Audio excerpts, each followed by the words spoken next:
Boa noite. Peço que você abra a sua Bíblia no Evangelho de Mateus, capítulo 11. Nós vamos olhar os versículos 25 a 30. Mateus 11, 25 a 30.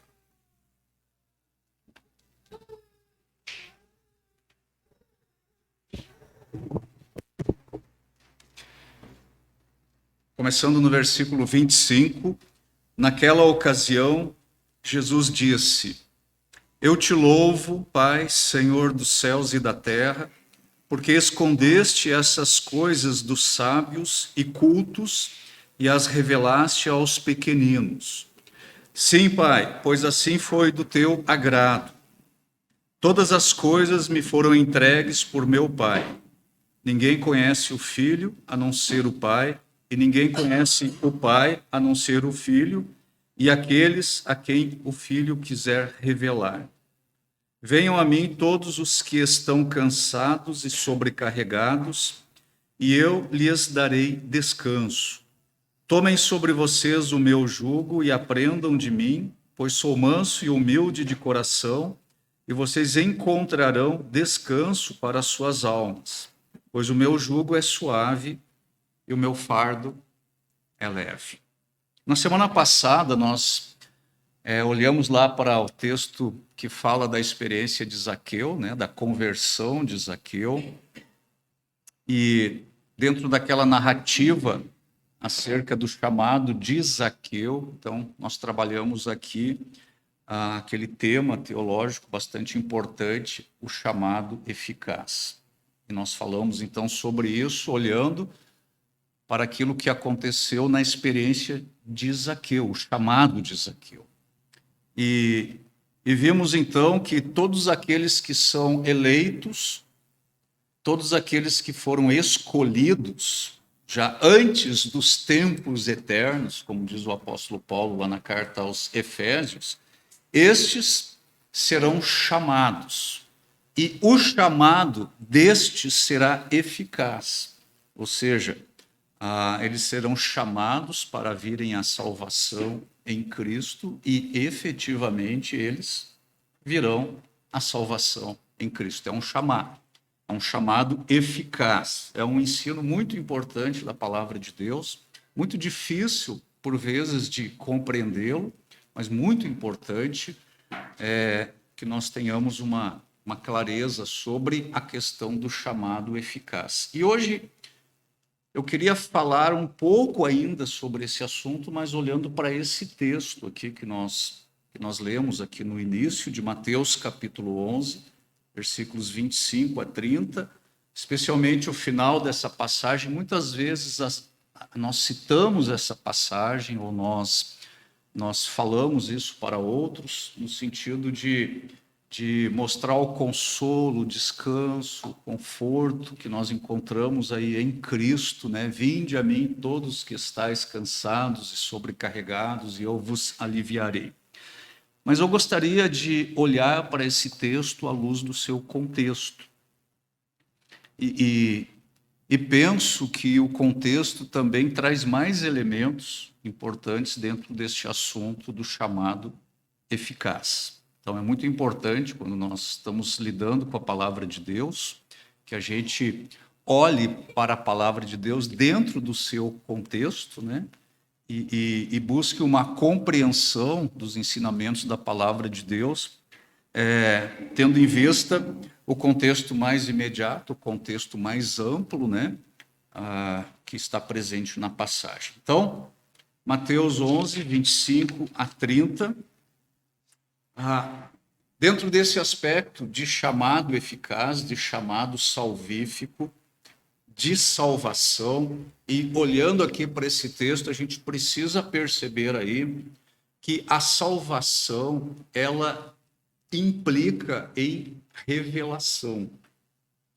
Agora, não estou usando aqui a palavra revelação num sentido pentecostal ou carismático. Estou usando a palavra revelação como ela é usada aqui no texto.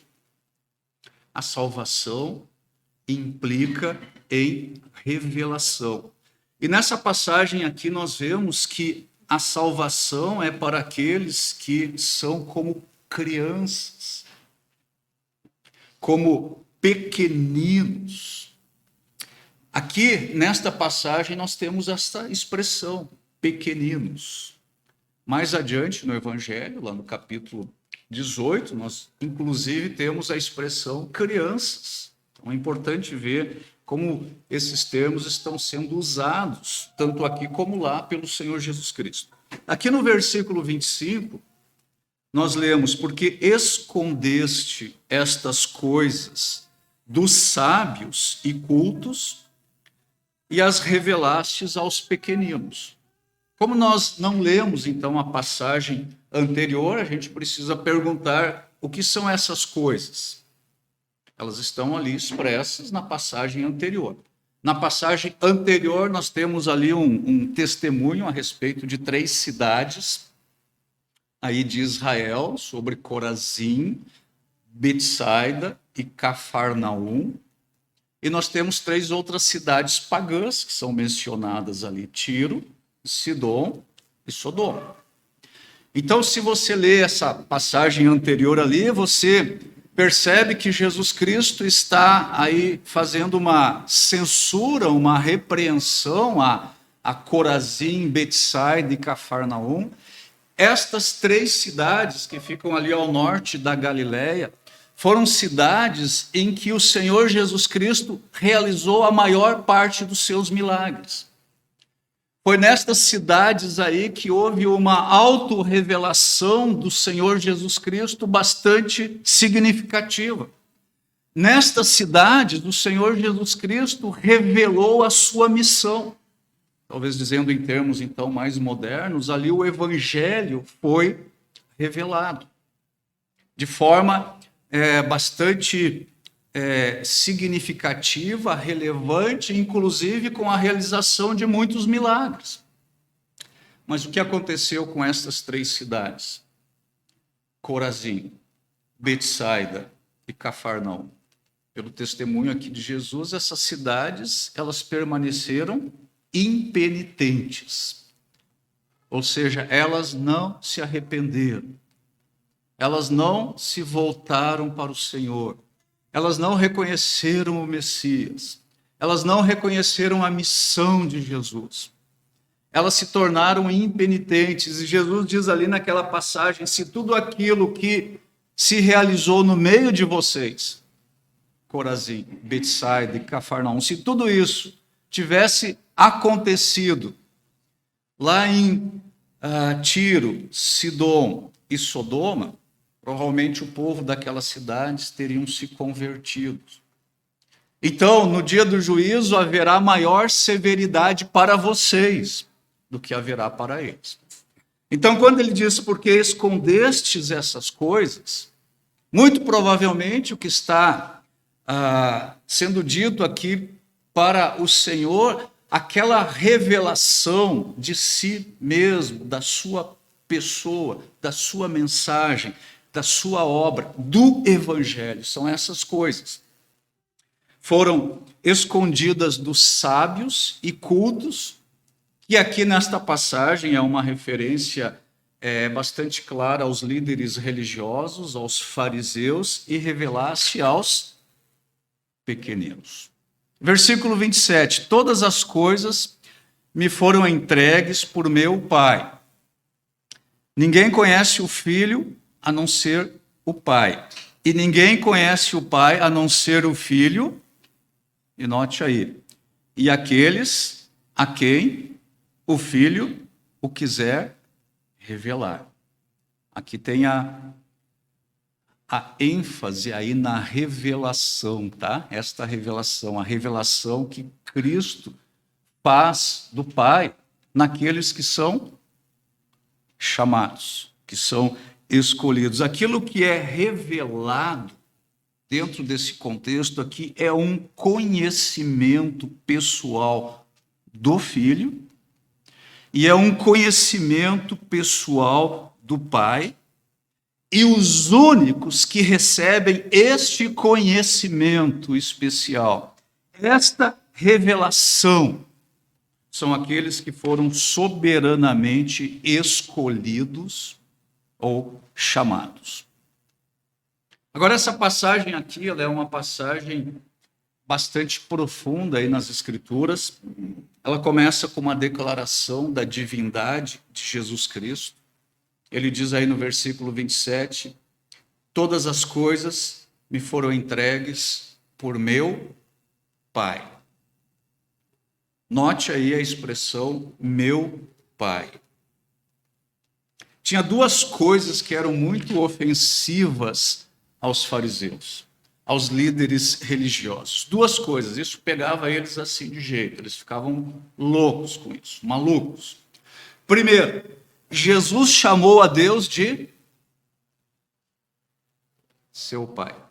Ele diz, meu Pai.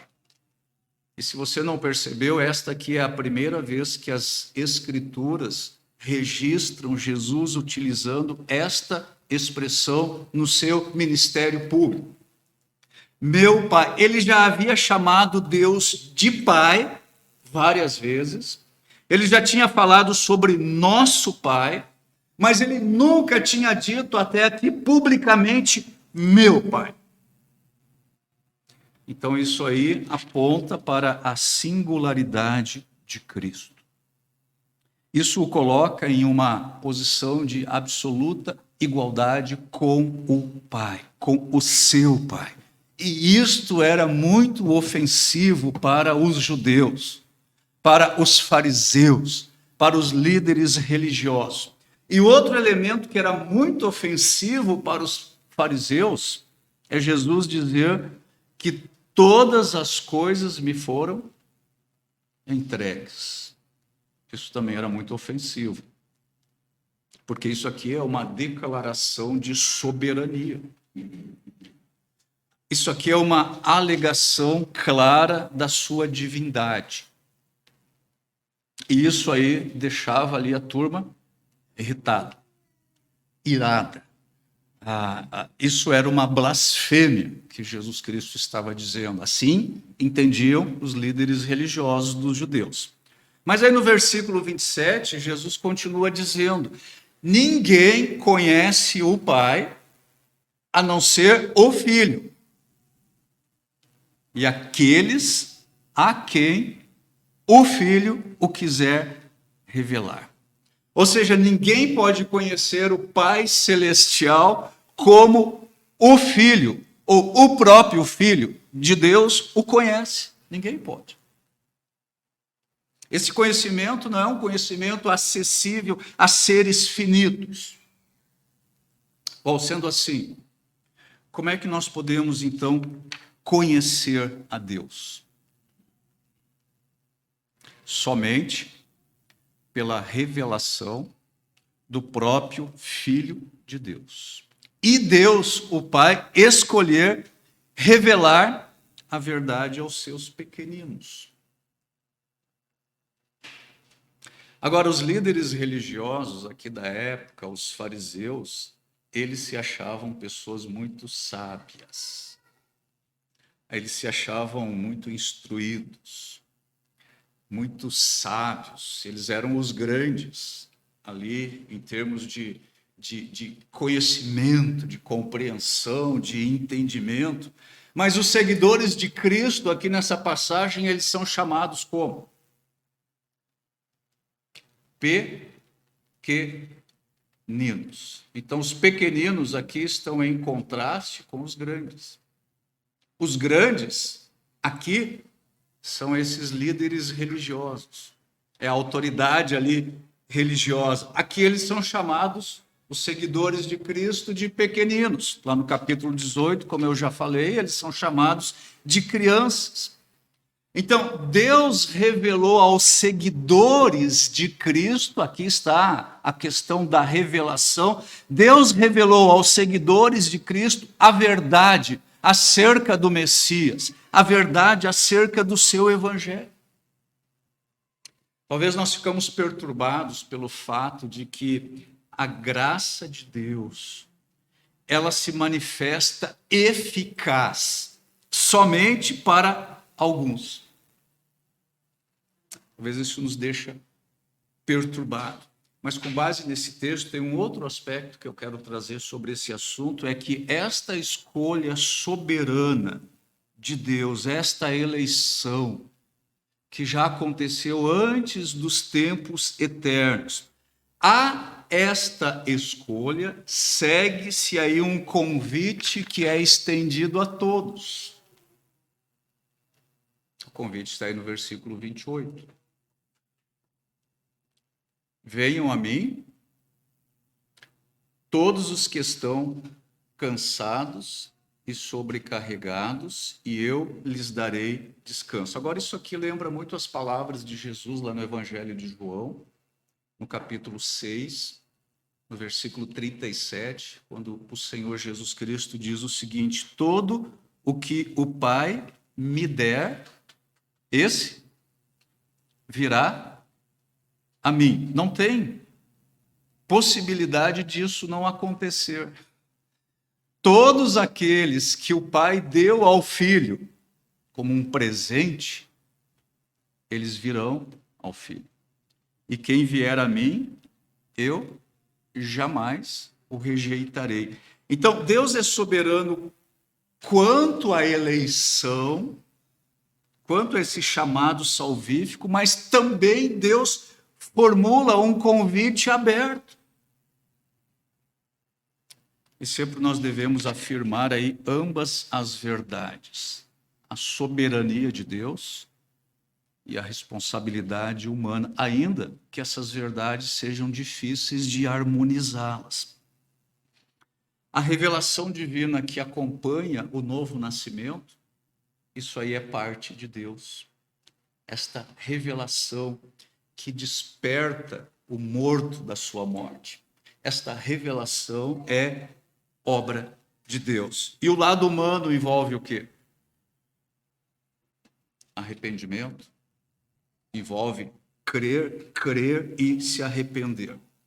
Agora notem que aqui Jesus dirige a sua exortação aí aos cansados, aos sobrecarregados. Muitas vezes nós interpretamos isso mais simbolicamente, figurativamente, né? Estamos cansados das nossas lutas, das nossas provas, das nossas dificuldades, das nossas aflições, estamos sobrecarregados. Então, devemos ir a Cristo e nos refugiar nele, então nós vamos encontrar descanso. Não é bem este o sentido que Jesus está dando aqui a esse discurso. A palavra cansado, ela significa trabalhar ao ponto de suar, de se exaurir, de ficar esgotado. E Jesus está utilizando essa palavra aqui para se referir à futilidade de tentar agradar a Deus por meio de esforços humanos. Ele está descrevendo aqui uma pessoa que está cansada de buscar a verdade. Alguém que perdeu a esperança de tentar ganhar a salvação. A palavra sobrecarregado, ela traz à mente a triste imagem de alguém que está trabalhando duro, alguém que está carregando um fardo que se torna mais pesado e mais pesado e mais pesado a cada dia. Agora, olhando para o contexto aqui, os rabinos, os mestres ali religiosos, eles ensinavam que o caminho para encontrar o descanso estava aonde? Estava em obedecer às minúcias da lei. Em obedecer às minúcias da lei. É isso que os mestres religiosos ensinavam. Aquela obediência, aquele jugo que eles impunham aí sobre o povo em relação à obediência da lei. E da forma como eles ensinavam e como eles exigiam isso do povo, a lei criava um jugo sobre o povo que era um jugo muito pesado para se carregar. Então, o que o ensino dos rabinos produziu ali naquela geração? Produziu uma nação de gente completamente esgotada. Pessoas desesperadas, pessoas que estavam desesperadas para serem aliviadas daquela carga esmagadora de uma consciência carregada de pecado, oprimida pela culpa. E é a estas pessoas que o Senhor Jesus Cristo se dirige e que ele faz aí um chamado, um convite, e ele diz: venham a mim. Então, isso aqui é um convite para o arrependimento. Este convite é um convite para o arrependimento. É um convite para uma reviravolta total. É um convite aí para uma completa mudança de direção. Esse convite aqui é um convite para pessoas que sabem que elas não têm respostas. Pessoas que estão subjugadas, pessoas sobrecarregadas pelo pecado, pessoas que sabem que elas não conhecem ao Pai e que elas também não conhecem ao Filho. Pessoas que sabem que estão perdidas. E é para essas pessoas que Jesus está dizendo: voltem. Deixem aí o desespero, venham a mim, eu ofereço para vocês salvação. É isso que o Senhor Jesus Cristo está dizendo aqui. Esse convite aqui só se aplica àqueles que chegaram ao fim dos seus recursos. Aqueles que estão desesperados para abandonar o pecado. Aqueles que estão procurando por salvação. Aqueles que querem voltar-se para o Senhor. Isso aqui não é um convite para quem aprecia o pecado. Venham a mim, ou vinde a mim, venham a mim, equivale a dizer: creiam em mim. Ir a Jesus é crer nele.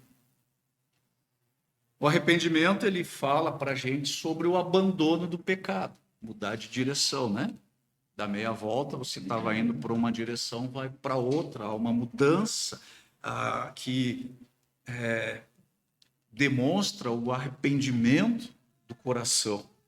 Então, arrependimento fala em abandonar o pecado, e a fé fala de ir ao Salvador.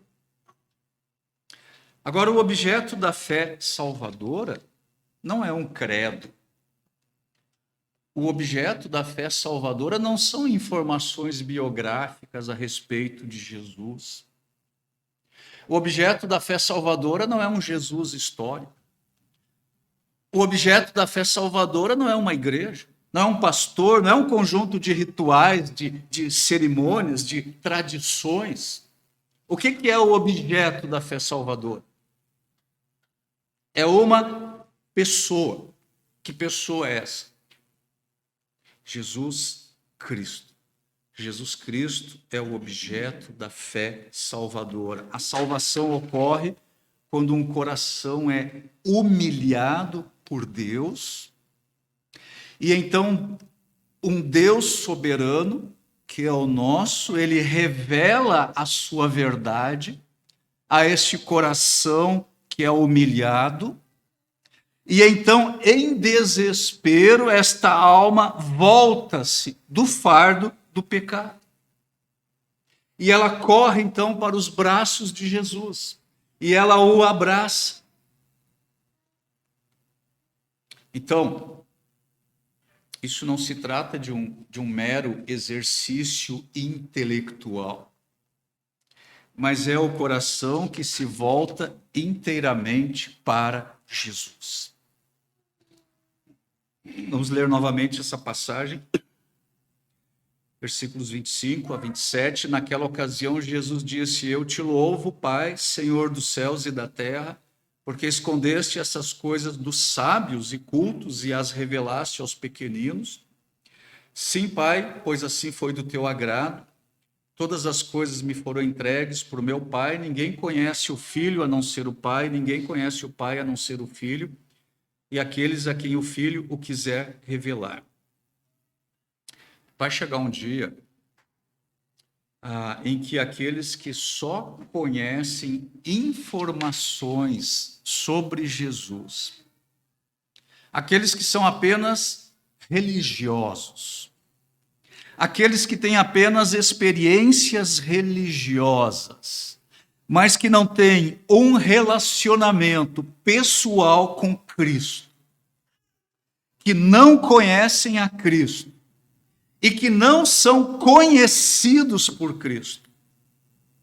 Essas pessoas ouvirão da boca do Senhor aquelas palavras terríveis, trágicas, aquelas palavras que vão destruir aí os últimos fragmentos da sua esperança. Essas pessoas vão ouvir as seguintes palavras naquele dia: eu lhes direi claramente, o quê? Eu nunca os conheci. Afastem-se de mim, vocês que praticam o mal. E, na verdade, apesar de Jesus dizer para essas pessoas, eu nunca os conheci, Jesus Cristo sabe tudo a respeito dessas pessoas. Ele sabe tudo a respeito dela, mas ele nunca os conheceu, porque esse conhecimento aqui implica em relacionamento. Tais pessoas jamais se uniram a Cristo. Tais pessoas jamais foram a Ele.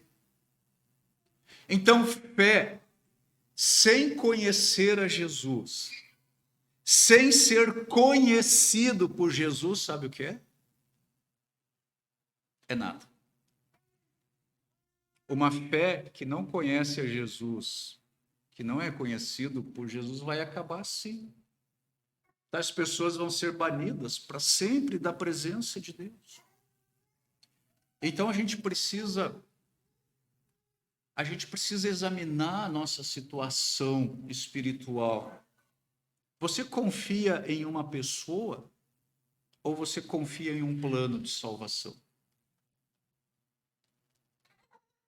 Eu e você podemos estar servindo a Jesus sem jamais tê-lo conhecido. Isso não é trágico? Talvez eu possa ter tido um encontro emocional com Jesus, mas talvez eu ainda não o conheço. Então eu preciso examinar isso. Isso é a exortação que nós encontramos nos textos do Novo Testamento. Nós precisamos nos examinar se realmente nós estamos na fé. Paulo diz isso aos Coríntios: examine-se cada um de vós a si mesmo. Ele diz isso para uma igreja, para crentes. Existe um relacionamento entre eu e Cristo? Eu conheço a voz de Cristo? Cristo se revelou a mim? Se eu não o conheço, se eu não tenho um relacionamento com Ele, se eu não sou conhecido por Ele, então realmente eu não criei nele. Não importa o que eu posso alegar. Se eu não conheço a Cristo relacionalmente, eu não sou conhecido por Ele, a fé que eu posso alegar é uma fé inútil, vazia, morta. Aqui no Evangelho de Mateus, um texto bastante severo, já citei um versículo desse texto, mas vamos para lá, Mateus 7, versículos 21, 22 e 23. Mateus 7, 21, 22 e 23. Olha só o que o Senhor Jesus Cristo diz aqui nesta passagem. Nem todo aquele que me diz Senhor, Senhor, entrará no reino dos céus, mas apenas aquele que faz a vontade de meu Pai que está nos céus. E ele continua: muitos me dirão naquele dia: Senhor, Senhor, não profetizamos nós em teu nome? Em teu nome não expulsamos demônios? Não realizamos muitos milagres? Então eu lhes direi claramente: o quê? Nunca os conheci. Afastem-se de mim, vocês que praticam o mal. Essa passagem aqui daria vários sermões para analisarmos com mais profundidade. Mas para mim está claro aqui uma coisa: nenhuma experiência, nem mesmo profecia, nem mesmo expulsão de demônios, nem mesmo operação de sinais e maravilhas, nenhuma experiência pode ser tomada como evidência de salvação se ela estiver separada de uma vida de obediência e de um relacionamento íntimo com Cristo. E notem aqui que o Senhor Jesus Cristo, ele não estava falando de um grupo isolado de seguidores que tinham pouco compromisso. Ele está falando aqui de pessoas que alegaram não apenas conhecer o Senhor, mas também trabalhar para o Senhor. E ele diz que não são poucos, que são muitos. Então, irmãos, isso aqui deve nos perturbar, nós precisamos refletir sobre isso. Existem muitos que no dia do grande juízo do trono branco vão comparecer diante do Senhor e ali assombrados, porque a ideia do texto aqui no grego é que essas pessoas, quando se veem naquela situação, elas estão completamente surpresas. Como é que eu estou nessa situação? Eu fiz tudo isso para o Senhor, em nome do Senhor. Então elas estão ali apavoradas, elas não esperavam por aquilo, elas estão assombradas. E muitas pessoas naquele dia, assombradas, vão descobrir que elas não estão incluídas na vida eterna. Quem são esses muitos? Quem é essa multidão enganada? Talvez, muitos daqueles que lotam os bancos das igrejas evangélicas dos nossos dias. Pensam ser crentes, têm a evidência da experiência religiosa, têm até a aparência de poder, de espiritualidade, falam como pessoas salvas, fazem alegações ousadas a respeito de Cristo, talvez sejam sinceras. Mas, como disse Martin Lloyd Jones, estão sinceramente enganadas. São sinceras, mas estão sinceramente enganadas. E você ser sincero, mas ser sinceramente enganado é trágico. Não vai mudar o resultado. Não conhecem a Cristo, não são conhecidos por Cristo. Ele vai dizer: eu nunca vos conheci. E essas pessoas serão rejeitadas, elas devem se afastar do Senhor naquele dia, daquele Senhor que eles professavam conhecer e trabalhar para Ele, mas que nunca estiveram perto dele. Então, uma fé sem Cristo, sem um relacionamento com Cristo, é uma fé morta, inútil, vazia. E aqueles que não conhecem a Jesus hoje como Salvador, e se partirem deste mundo para a eternidade, nesta condição, haverão um dia de conhecer então a Jesus como juiz. Se não conhece hoje Jesus como Salvador e partir nessa circunstância, um dia vai estar na frente, não do Salvador, do juiz. Fé sem Cristo é uma fé inútil. Nós podemos ter sido batizados em nome de Cristo, em nome do Pai, do Filho e do Espírito Santo, usando a fórmula tríplice. Nós podemos nos orgulhar de trabalhar ativamente na igreja. Nós podemos ser donos de um grande conhecimento intelectual. Nós podemos estar bem satisfeitos com a nossa condição. Nós podemos ser pregadores e mestres de outras pessoas, como Nicodemos, lá no capítulo 3 de João. Nós podemos fazer muitas obras maravilhosas em conexão com a igreja em que nós participamos, mas no final de tudo, no último dia, o que realmente vai contar? O que vai contar, meus irmãos? Se eu conheço a Cristo e se eu sou conhecido por Ele. Se eu tenho obedecido a Ele e ao Pai Celestial. Então nós precisamos nos examinar. Temos verdadeiramente nos arrependido? Nós temos realmente confiado em Cristo? Vivido vidas santas?